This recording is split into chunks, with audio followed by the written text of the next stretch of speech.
Llevo 8 años en Madrid y amo la ciudad que ha visto a mis 3 hijos nacer. Jamás fui independentista. Los madrileños me acogieron igual de bien que los catalanes acogieron a mis padres. Pero sin ser incompatible y en defensa propia, hoy debo dar soporte a la República. Llevaba 8 años sin ver TV3, así que olvidémonos del falso adoctrinamiento en Cataluña, que ya cansa. En Madrid veía de todo, incluido Telemadrid. Cuando llegó el 1 de octubre, no me podía creer que mi familia y amigos, que habían ido a votar, estuvieran sufriendo la amenaza de las porras. Recibía de primera mano la información de mi gente allí, y al día siguiente los informativos y radios en castellano relataron que los ciudadanos habían atacado a la policía, y los políticos se reían de los heridos. Corrían montajes sobre la escuela catalana.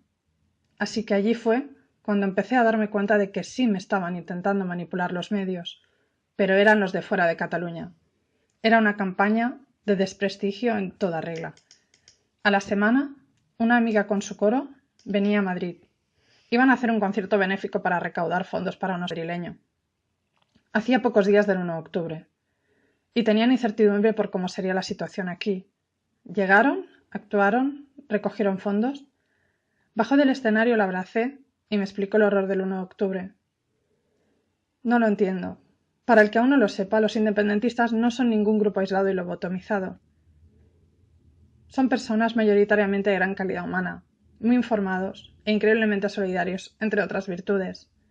Seguir oyendo calumnias y mentiras tan ruines como que hay odio hacia el resto de España, como que son unos egoístas, como que esto solo es cosa de unos políticos y 4 gatos, y sentir el ataque hacia los medios de comunicación públicos, la escuela catalana, la política catalana y su gente, cuando lo más bonito de Cataluña siempre ha sido su acogida, su pluralidad, y que gracias a ella yo soy catalana hoy, porque acogió a mis padres, andaluz y gallega, que aún hoy no hablan una pizca de catalán y jamás tuvieron ningún problema por ello.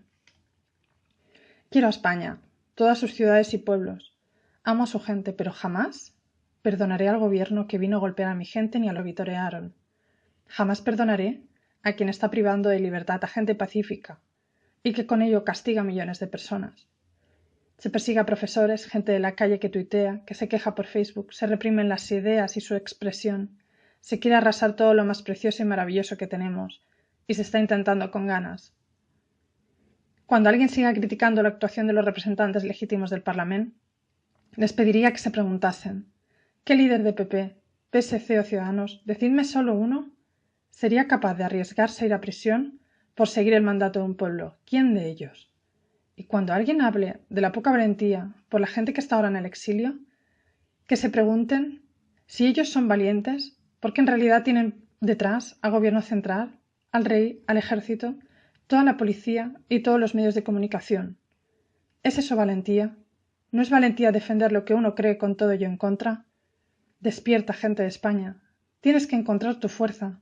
No sigas cómplice de estos gobiernos. Mientras lo haces, defenderé mi tierra de origen querida desde mi hogar en Madrid. Y permíteme amar a Cataluña con todas mis fuerzas, porque tendré que hacerlo de todas formas. Hoy toca ser crítico y elegir la opción que mejor defienda lo que amo. Si los demás quieren destruir, construiremos. Por la defensa de mi tierra y de mi gente, Fem República.